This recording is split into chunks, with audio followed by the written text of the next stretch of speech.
Со отворањето на дигиталната изложба на Државниот архив, подемот и падот на Скопје, преку фотообјективот на Киро Георгиевски, вработен во Градското собрание во 50-тите години на 20-тиот век, продолжува проектот Скопје во 517 за одбележување на 60 годишнината од катастрофалниот земјотрес што го погоди Скопје. Секој човек и секоја заедница најдлабоко и најдолго ги паметат блоката и загубата. Но во исто време тоа се и појдобните точки за наша трансформација во некој нов, конструктивен наратив кој ќе помогне за редефинирање на животните приоритети, забележа председателот Пендаровски. Овој град е крајно комплексна средина во која неговите граѓани се внатрешно фрагментирани по разни линии, со многу фактички и символични земјотреси во себе, со безброј рани и загуби, со долга серија примери на урбана конфузија. Меѓутоа, сите ние во себе имаме една длабоко врежана културна константа, дека наспроти сите наши разлики, фундаментот на една човечка заедница е во емпатијата и солидарноста.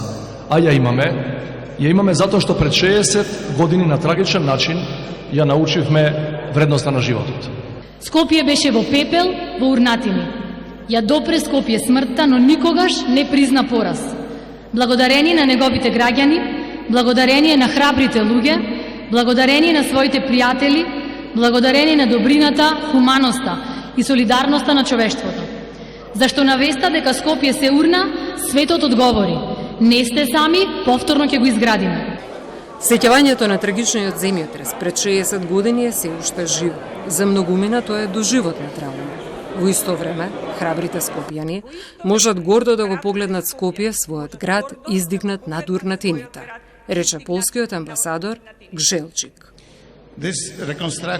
Обидот за реконструкција е исто така еден од најсветлите примени на меѓународната соработка. Вреди да се подсетиме дека Обединетите нации создадоа посебна програма за повторна изградба на Скопје, со која што раководеше полскиот архитект Адолф Циборовски. Архитектите и урбанистичките планери, како Станислав Јанковски и Кензо Танге, ги обликуваа и ги поставија насоките за развој на Скопје во следните декади.